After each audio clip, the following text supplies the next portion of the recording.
Either we heal as a team, or we're going to crumble. Inch by inch, play by play, till we're finished. We're in hell right now, gentlemen, believe me. And we can stay here, get the shit kicked out of us, or we can fight our way back into the light. We can climb out of hell. 1 inch at a time. You know, when you get old in life, things get taken from you. I mean, that's part of life. But you only learn that when you start losing stuff. You find out life's this game of inches. So is football. Because in either game, life or football, the margin for error is so small. I mean, 1/2 a step too late or too early, and you don't quite make it. 1/2 second too slow, too fast, you don't quite catch it. The inches we need are everywhere around us. They're in every break of the game, every minute, every second. On this team, we fight for that inch. On this team, we tear ourselves and everyone else around us to pieces for that inch. We claw our fingernails for that inch. Because we know when we add up all those inches, that's going to make the fucking difference between winning and losing. Between living and dying. I'll tell you this, in any fight, it's the guy who's willing to die who's going to win that inch. And I know if I'm going to have any life anymore, it's because I'm still willing to fight and die for that inch. Because that's what living is. There's 6 inches in front of your face. Now I can't make you do it. You got to look at the guy next to you. Look into his eyes. Now I think you're going to see a guy who will go that inch with you. You're going to see a guy who will sacrifice himself for this team because he knows when it comes down to it, you're going to do the same for him.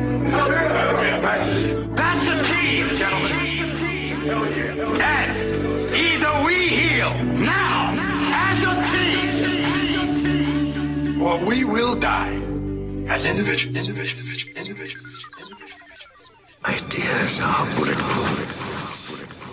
Welcome to the show, guys. I'm your host, Popeye from FederalJack.com. It's May 20th, 2011. This Friday, I have a special show lined up for you. I'm joined by my guest, Steve Stars, today. And Steve and I did a 2-hour show yesterday on Bob Tuskin's radio show about the Titanic and the sinking of the Titanic and the shady things and facts that many people don't know about. So today, I figured I would bring him over as a guest, and even though we don't have 2 hours, we only have an hour, we're going to be covering a condensed version of what we covered last night on Bob Tuskin's radio show. So, without wasting any more time, Steve, say hello. Well, I'm glad to be here. I hope I'm coming through clear and everything like that. Glad to be back with you, Popeye. You're coming through nice and loud and clear. We had a great show last night. And yeah, we were did. Discussing the Titanic and everything. Go ahead and, if you want, tell the listeners pretty much what you know about the sinking of the Titanic and why you think it's a shady, hinky situation. Well, the first time I heard this, I guess I kind of got to go through the metamorphosis because maybe some of our listeners, aren't quite as tuned to what we've been looking at lately. The first time I heard about the possibility that the Titanic was a deliberate sinking, that it was an act of mass murder rather than an accident at sea, I thought, it's the craziest idea I've ever heard. Come on, you've got to be kidding me. But as I began to look at some of the stuff that was around there and begin to peel back some of the layers and take a little bit look at the investigation of what was going on and started asking some questions as to all the anomalies of how this so-called accident took place, I started seeing things that I had never imagined. And I read Walter Lord's book, A Night to Remember, which, by the way, deals with the Californian issue and a lot of other controversies, which were going on, as we mentioned last night, Popeye, all into the 90s, even before James Cameron's latest, PR release of the sympathetic story of the Titanic accident. I began to look at some of these things, and I thought, I heard these, people like Eric John Phelps and some of these others say that the Jesuits had wrecked the Titanic. I thought, man, that's really way over the top. But as I started looking at this, I started saying, wow, I thought I knew a lot about this. I knew some of the names of the people like Fleet and Lightholder and Phillips and Bright and of course, Captain Edward J. Smith. And there was a very elaborate guest list on this boat. We talked about that last night. John Jacob Astor, the richest man in the world at that time. Guggenheim, the man who owned Macy's, the man who made Levi's, and then, of course, the illustrious Molly Brown. But as I looked at this a little bit more, I started thinking, well, wait a minute. How did this accident happen? Especially, the first place that you look at it is you go, there were so many people warning folks about this ice that was out there in that area. What I didn't know at that time was there was this huge tongue of ice that was extending about 70 miles down, north and south, in the middle of the ocean. And it was about 5 miles wide. This wasn't an iceberg. This was a shelf. It was literally a broken piece of the ice cap that was floating down like a big finger. Everybody knew that this ice was out there. Today if you get on an airplane, your pilot knows the weather. He's been watching it for 2 to 3 hours at least before he puts on his headphones and sits down in the cockpit. They know exactly what's going on there. They're thinking of contingencies. They stay very well in tune with these things. And back in that day and age, the telegraph system, the Marconi wireless telegraph system was so powerful that they could speak to people all over the Western Hemisphere or from, New York to Europe. People knew, the shipping people knew out there that this big floating ice cap was out there. So there was no excuse for Captain Edward J. Smith to not know where he was headed in this thing. And that's when it began to dawn on me that something's wrong with this picture. This guy it's like driving a car at 90 miles an hour into a brick wall. He was headed directly into this ice cap, not just an iceberg, but a huge floating ice cap. And, we posted that on Bob's website. By the way, you got a great story up there on Federal Jack, too, by the way. I wanted to mention federaljack.com.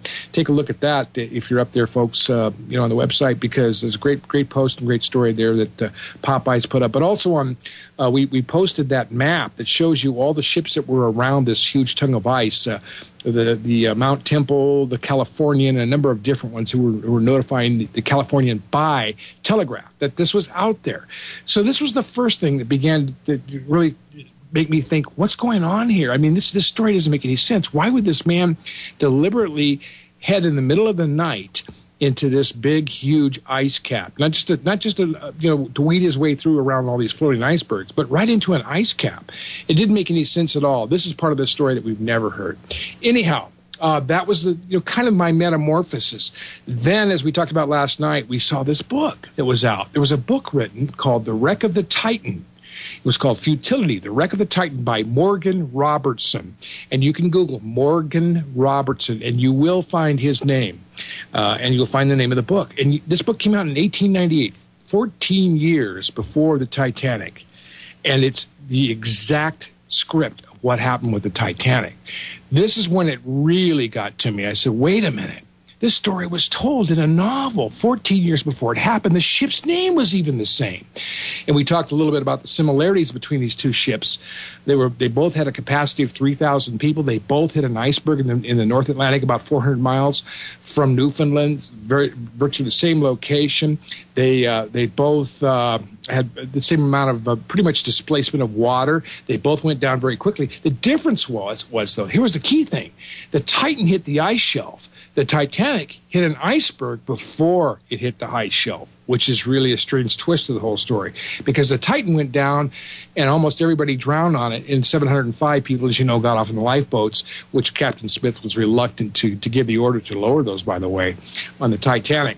But see, from what I understand, he was like, even the term dithering wouldn't cover what he was doing. His officers were yelling at him, "Sir, we have to do this. We have to launch the lifeboats." And he was just sitting there, just not making the decision. Kind of like Donald Rumsfeld wasn't around to make the decision to shoot down, 77 or Flight 93. But I digress. Go on. Oh, no. I think you're actually progressing here, because this is exactly what we're talking about. Something's wrong with this whole story. And that's what we're pointing out. As you start to look at this, you realize, maybe he was thinking, we need to have everybody drown or go down on this ship. I don't want to lower the lifeboats. I actually think they hit the iceberg by mistake before they got into the real thick stuff in that ice field that they were heading into.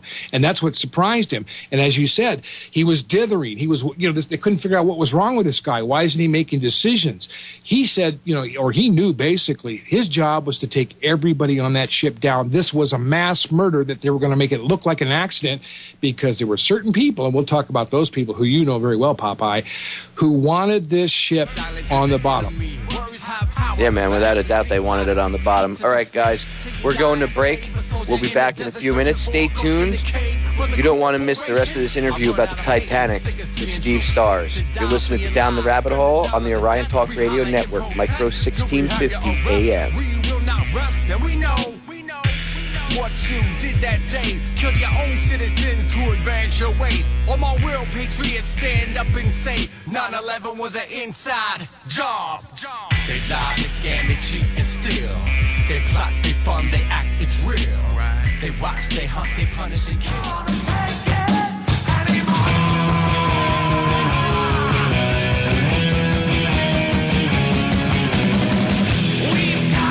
That's right. We're not going to take it anymore. We're tired of the crap. And that's why I come on and I do this radio show.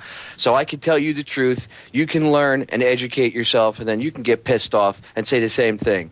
Okay, welcome back. This is Down the Rabbit Hole.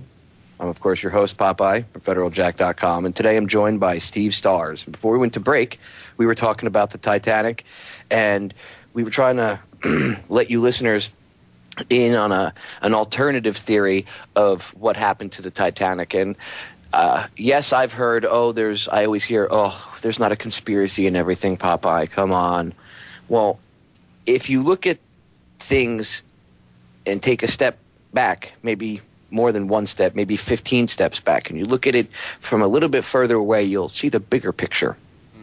And you'll understand that, yeah, you could say that each one of these little things is a conspiracy because by a technicality, if two or more people are getting together to do something bad, that's a conspiracy. So yeah, I guess by a technicality you could call them little conspiracies. But if you view things as a grander picture and understand that there's a larger agenda, and that some of these smaller events that happen are little, like a speed bump that they come across in their agenda, and they have to tackle that.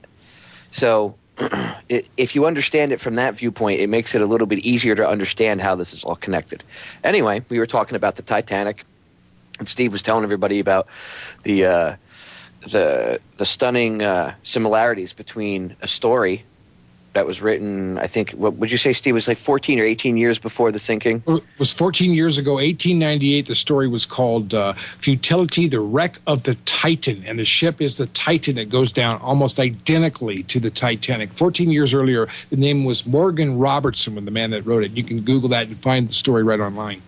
And last night we were discussing how it's just like 9/11 with the Lone Gunman series, where their pilot episode was the plane getting hijacked and remotely flown into the Twin Towers to start a war. And it was done by a shadow government, a rogue element within the government. They were going to blame it on terrorists.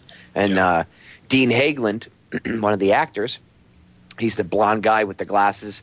Mm-hmm. I forget his character's name, but he was interviewed by a host on Oracle back in the day, and this guy said basically that the CIA handed Chris Carter the script for that whole episode. So, I mean, it's just if the Titanic sinking, with all the evidence that points to it, and we'll get into more of it, but with all the evidence that points to it, if it wasn't, if the Titanic and 9/11 weren't kind of from the same scripted book, it would be a miracle, because they have very similar outcomes. And of course, the Titanic incident wasn't set up for the war on terror or anything like that, but there were three very rich individuals on the Titanic. And from the research, it shows that the Titanic was actually built, and from its inception, that ship was meant to be sunk with those three men on it, because they needed a way to kill these three guys, because they were blocking the formation of the Federal Reserve. And that's Guggenheim, Isidor Straus, and John Jacob Astor. And you'll see that all three of them died on board the ship. And what better of a way to kill them than a quote-unquote disaster, Yeah. Yeah, last night we mentioned this, that kind of in the old days of Herod the Great, the biblical evil king of the, Judean period, the first century. He was this kind of guy who would, have a birthday party and invite all of his so-called friends, or most of the time there were people he wanted to get rid of. And he would bring them to a big banquet, and then while they're eating and getting drunk, he would bar the doors and a fire would suddenly start and everybody would be killed and it was an accident. This is the kind of guy Herod the Great was. This is an old tactic. It goes back before Machiavelli. What we're talking about here was J.P. Morgan was the owner, as you pointed out last night, Popeye. He owned the White Star Line. He also owned the company, the International Merchant Marine organization that had the Californian. So he had a whole lot of interest in these shipping lines that were going back and forth. He owned the company that built the Titanic. And he was the one that orchestrated the construction of these three ships, all of which were death traps, by the way, the Titanic, the Britannic, and the Olympic. And he was the one who invited all these people, and actually gave them free tickets. When I mean some of these very wealthy people like John Jacob Astor and Guggenheim and some of the others. Yeah, and there he was personally invited them. Yeah. Talk about having your hands on the smoking gun. Yeah, right. And then all of a sudden he had a Lucky Larry Silverstein kind of moment, didn't he? At the last minute, he was not available to me. He was called away, and he couldn't be on the ship and ride in his own special first class, suite that he had built for himself. And then he went back, apparently, and very conveniently put a big insurance policy on this whole thing that had a huge payoff. So, the whole thing stinks of corruption, and it should have been actually brought to people's attention a long, long time ago. But this is one of the problems we have in the United States of America is we have a very short memory and a very low, very low ability to discern what's happening, at least until years and years and years later. We're still trying to get over the Kennedy assassination as of just recently. But, going back to that, you see that the event, the 9/11 event of the very part of the early 20th century was the Titanic. It had to get rid of these main people in order for the Federal Reserve System to be set up, for the IRS to come in, the formulation of the Council of the Council for Foreign Relations, which was developed about that time, didn't become official until 1921, and World War I started in just 2 years later. I am convinced after looking at all of this that this was a death trap. This was a plan. We have the script. The book was written 14 years earlier. There is the coincidences, like we said, are beyond the astronomical odds of chance here. That book was actually probably something that J.P. Morgan got and said, I think this is what we need to do to get rid of all these people. That's my take on it. And look at how it changed things. Bob asked a good question on the show last night, Popeye. He said, why would they, what was the impetus behind all of this? Why? What was the situation? Well, remember, the Rothschild Bank merged with the Vatican in 1822. We had all kinds of problems through the Civil War. We've had a lot of presidents assassinated between Zachary Taylor and even John F. Kennedy, of course. But even between that time, the time period before the Federal Reserve Bank was started in 1913, they were grappling for control over the finances of the United States of America. And Astor was probably the wealthiest man in the world at the time. Right. And those three together, Astor, Strauss, and Guggenheim, had, by those standards then, they were worth over $500 million. Now, if anybody could think, people say, well, that's not a lot of money. Really? This is before the formation of the Federal Reserve. So this is actually before the value of our dollar went, right, or the value of the currency, the country's currency. I hate to say the dollar because the dollar's actually the Federal Reserve's a little evil baby. But a $500 million was the equivalent of like $14 or $15 billion in today's standards. So these guys would have, and yes, Astor is connected, like I said last night, blood lineage to all these black nobility families, but they eat their own. If somebody stands in their way, and Astor's the richest man in the world, asking him to give up that, lose half of his riches because they would create the Federal Reserve. He's not stupid. He knows the value of his dollar is going to go instantly he would lose, over the course of time. It would be like giving away vast amounts of his fortune. So he's not going to want to do that.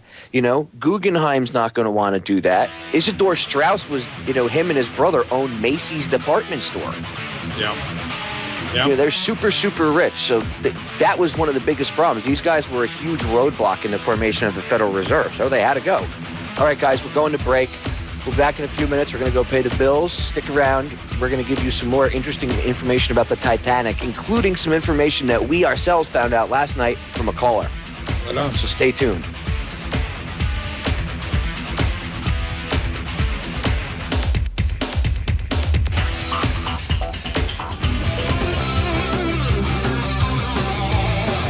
Welcome back, guys. This is Down the Rabbit Hole. I'm your host, Popeye from FederalJack.com. It's Friday, May 20th, 2011. Before we went to break, my guest, Steve Stars, and I were discussing the Titanic, and we were letting everybody into a little secret that many people don't know about, that there's an alternative theory about the Titanic sinking, and that there's actually more controversy behind it than you'd think. It's just kept out of the mainstream media here in the United States, which isn't hard. 6 companies own all of the media outlets. So,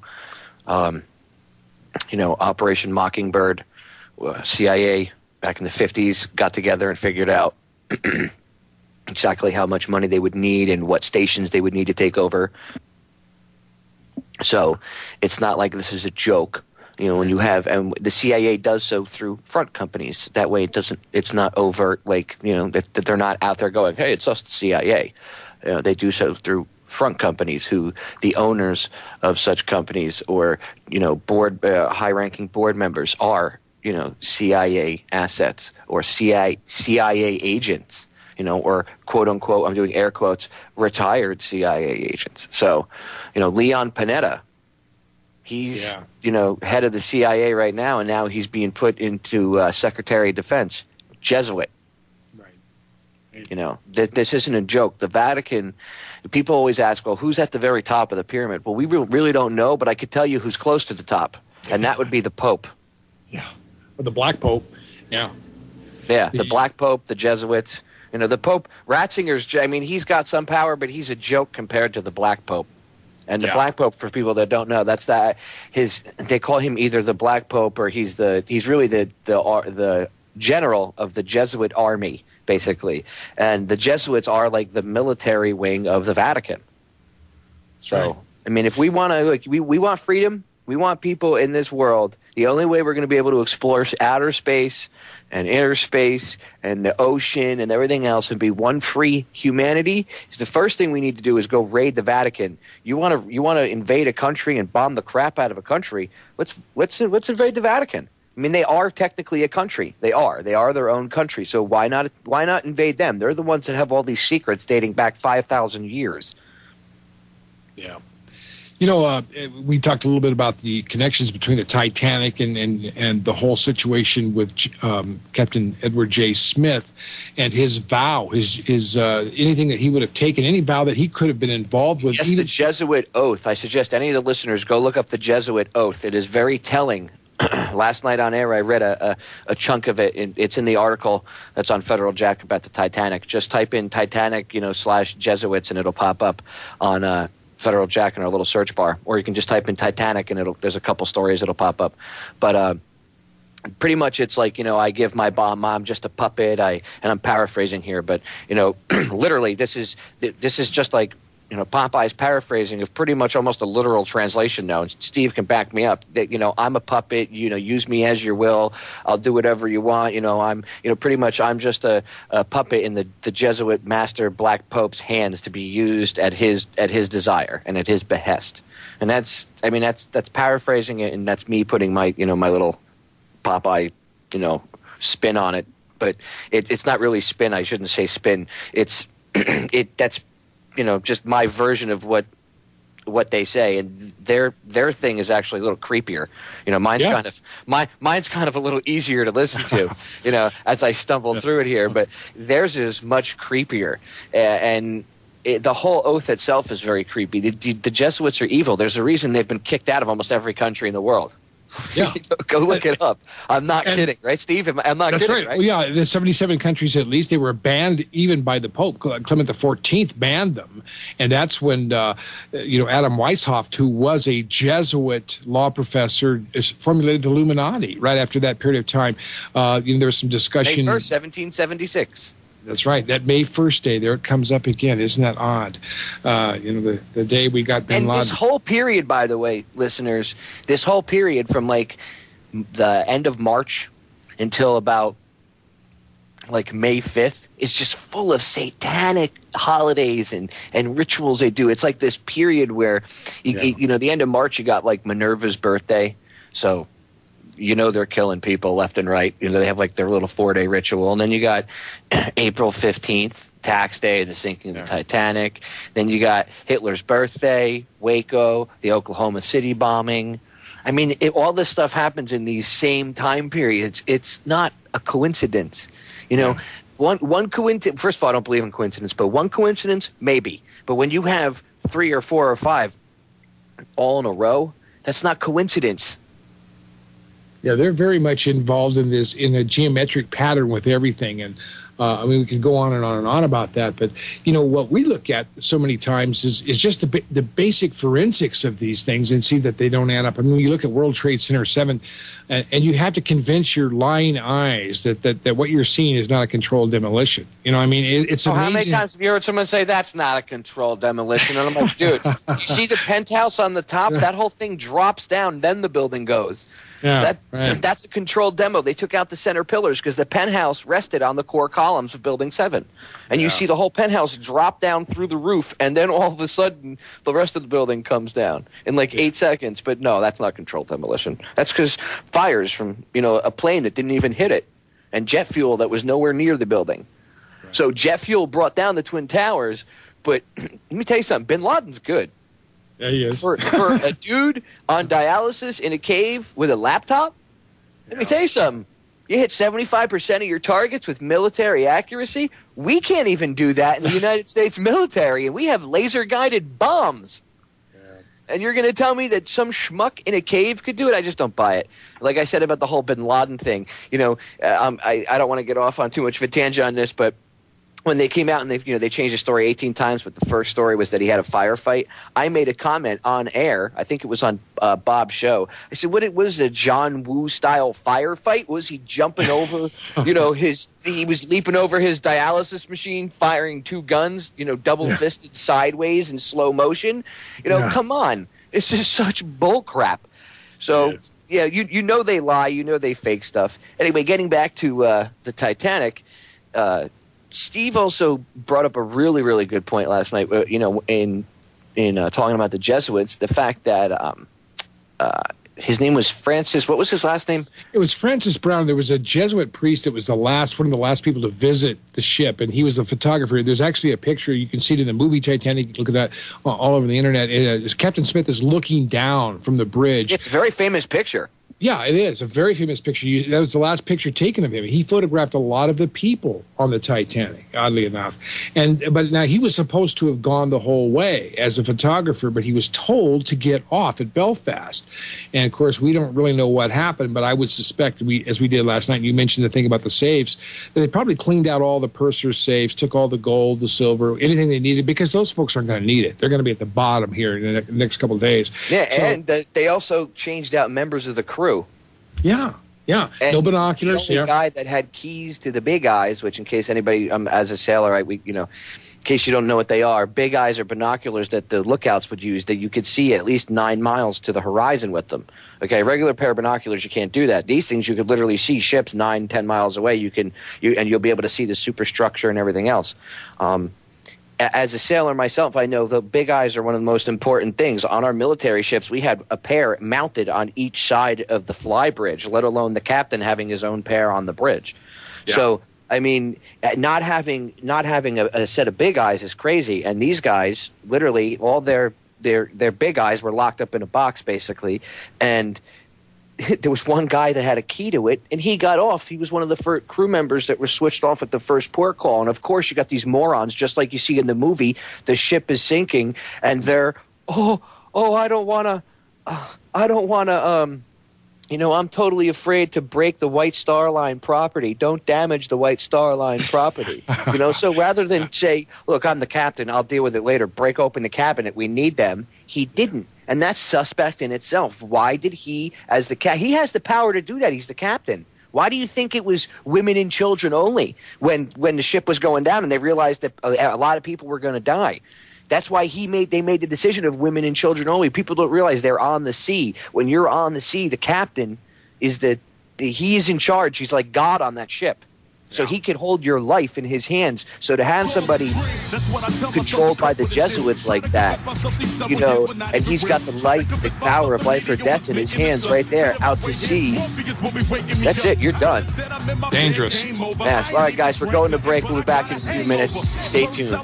From the lies they were feeding me. Then I sobered up and realized they were mistreating me. I stumbled out my bed and tried my best to gain some sense of it. The reasons for the cover-up, the reasons for the censorship. Now I realized that Uncle Sam was not befriending me. He was only using me to be friends with the enemy. A presidential terrorist. Ain't that a contradiction? I guess it goes to show the truth is stranger than fiction. But they don't even show the truth when soldiers are missing. I'm only trying to show the truth. Silence is the enemy. Words have power, but actions speak louder. Pretend to be free till you die a slave, a soldier in the desert searching for a ghost in the cave. For the corporation, I run out of patience. Sick of seeing troops sink to die for your lives. Spending dollars in debt, we holler in protest till we have your arrest. Welcome back, guys. This is the final segment of the Friday, May 20th show, Down the Rabbit Hole. I'm your host, Popeye from FederalJack.com. Today I'm joined by Steve Stars, and during the break, we were able to patch up and talk to one of our very good friends, Bob Tuskin, who's now joining us via cell phone from an undisclosed location. Bob, how are you doing tonight? I'm doing great. I had to get out and about and in the field after the show tonight that we did. And last night we did a great show with both of you on the Bob Tuskin Show. And we talked about the Titanic, and we had a caller that brought something to our attention, and we were shocked. We had looked into many different aspects of this that you've discussed on the show tonight and we discussed on the program last night, but we had never considered whether or not the ship was... Yeah, rigged with explosives, and that's exactly what the caller said, which blew my mind. I know it blew Bob's mind, and I know Steve was even like, "What?" We were very surprised that we had never heard of this, and apparently the Swiss went down and did an expedition a couple years ago, and one of their submersibles, they found out that a 60-foot section, and I believe it was 98 feet or 90 feet across, which was the beam of the ship, and the beam is from one side to the other. That's the width of the ship. Was blown out and missing. The whole keel was gone. Wow. For people that aren't sailors, a keel is a ship's backbone. Okay, all ships have a backbone that run along under the center of them, down at the bottom. That's the keel. That's what allows the ship not to snap in half. That's what gives it its strength when it's going through the sea and up and over waves. Otherwise, if they didn't have that, the ship would just break in half every time it went over a wave. So for the ship to snap in half and the keel to snap the way it did, they said, oh, it's all because of all this weight and everything else. But the ship wasn't actually as heavy as they try to make it sound that it would snap like that. Like if the stern, when it was sticking up out of the water, if it was filled with water, then maybe I could understand there being a big weight difference in it snapping. But the caller last night blew our minds, and he told us that the Swiss found this huge chunk that had been literally blown out of the keel, and apparently it was right in the stern section, and they had literally blown this whole chunk out. Now, a lot of people, we were trying to speculate last night, well, how could they have done that? Well, all you would need is a well-placed sea mine or a well-placed explosive on the side, and it doesn't have to, apparently it didn't have to be very big because, like Steve said, you could sink one of these ships with a sledgehammer just by hitting the steel plates where the rivets were. So, you take a small explosive, which they had back then, people, okay? Nothing new. Yeah. You take a small explosive, put it in the boiler room, set it to detonate. That seawater comes rushing in and hits those steam boilers. That's a huge explosion, massive. It would kill pretty much all the engineers down there, and it would blow a hole right in the bottom of the ship and take out the whole propulsion system. It would strike a death blow to the ship in one fell swoop. Then they wouldn't. You want to talk about not being able to steer? You wouldn't have any forward momentum to help. Wouldn't even if you had a big enough rudder, it wouldn't matter. So, I mean, they could have been headed, like Steve said, they were headed for an ice shelf, and the evidence shows that they accidentally hit the iceberg. That the ice shelf that they were headed towards was actually much bigger, and they were headed directly at it. They were going to T-bone this thing, just like they did in this book.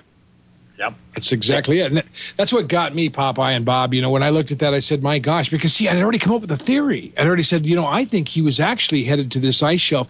And, on bobtuscan.com, on your website there, Bob, and, of course, we can put it on your site, too, with the story that you have, federaljack.com, Popeye.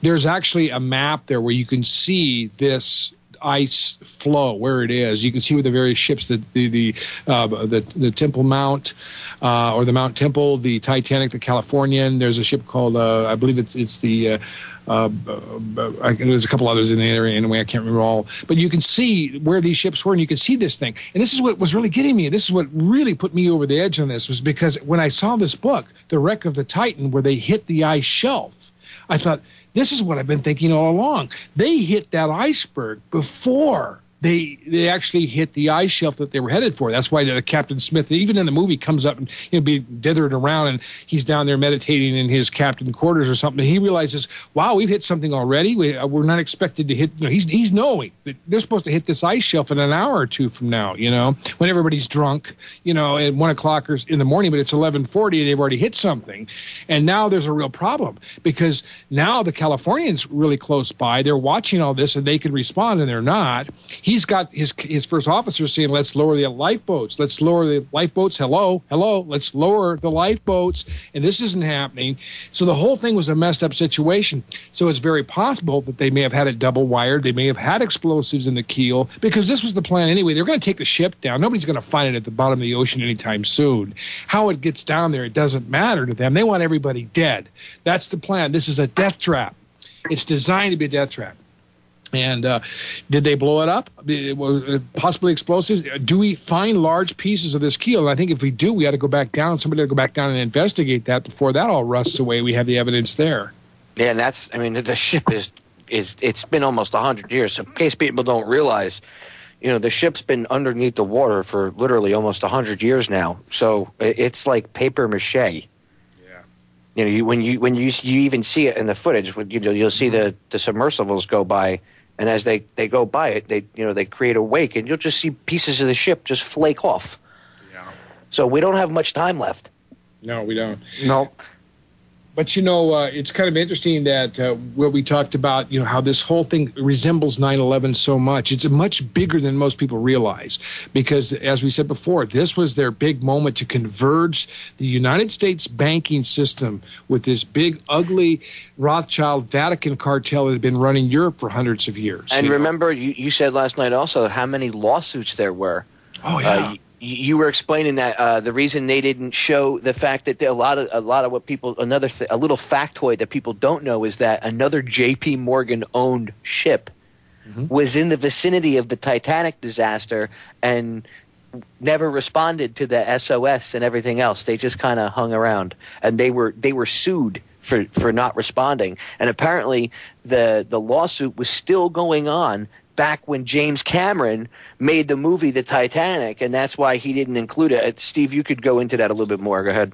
Yeah, that's exactly what happened. I mean, Cameron left the entire part of the Californian out. There's an older movie called A Night to Remember that was based on Walter Lord's novel, where there's a lot of controversy as to what was going on with the Californian. And this went on in the courts for years. And when Cameron was coming out with his movie, as I understand, if I got it straight here, there was controversy as to whether they were going to bring up the whole issue of the Californian again. You know what I mean? And this was going right down to the wire before the release of the film, because, they didn't want to dig into that and open that bucket of worms again and start all this controversy. You got to wonder if he was told to shut up and to keep it out. Yeah, whatever the case is, he decided not to even include any image or any pictures at all. It's almost like if he had not wanted to get into it as a filmmaker, he could have just maybe, mentioned the name or something in passing. But he didn't even mention that. It was like it had never existed. You know, until I got into researching the Titanic, you know, more and the whole purposeful sinking and everything of it, I didn't even know about the Californian. So it blew my mind when I found out that it was a J.P. Morgan-owned ship, and it kind of just hung around and watched another J.P. Morgan-owned ship, which you would consider a sister ship if you're owned by the same people. First of all, let me explain something real quick, people. I don't want to hear, oh, maybe they didn't want to get killed or anything. As a sailor, you have an obligation. You know, during World War II, during the battles between the British and the Germans, the British would sink German ships, okay? And as their sailors were all floating around and stuff in the water, like the Bismarck, all right, when they sunk the Bismarck, they went up and tried to rescue as many people as they could. Somebody said they reported a U-boat in the area, and then they took off, and a lot of the Bismarck sailors drowned. But the ones that survived were picked up by British ships who had just 15 minutes before been firing at them. Okay, it's a code of ethics as sailors. Somebody's in the water, they're in distress, you help them. It's a basic human thing. So it's very odd that the ship captain would be like, no, you know, not even worry about it, not talk about it. The radio operator, or actually it's a teletype, whatever it was, the little I forgot what it was called. Telegraph. Yeah, that's it. The telegraph. The telegraph operator. He should have answered it. You know what I mean? Why didn't they? And that's actually that's even a bigger chunk of the story, and yet James Cameron conveniently left that out. Yeah, the whole controversy was left out. You know, it was interesting too, Popeye, that they were gone the next morning. I mean, as soon as it was 6 o'clock in the morning, or as soon as possible, as soon as light was coming up, the Californian beat it the hell out of there because they knew now they were in real trouble. The Titanic was down, and they had to have some excuse. And then they came wandering back in where the Carpathia picked up all the survivors. And this controversy went on and on. I should say that you can actually go online and you can listen to radio interviews of survivors of the Titanic. People will tell you about the Californian. I've even heard stories that people, after the screaming and everything stopped and it got really quiet out there, they could hear the motors and the engines, the steam engines turning over there in the Californian. They could see the red and green port and stern lights there, you know, or starboard and port lights there. They could see the Californian, and those people didn't do anything to help them. You know, this was a mass murder. This was the 9/11 of that time. And it was designed to set up the New World Order's banking system. And to this day, people still don't know what happened there.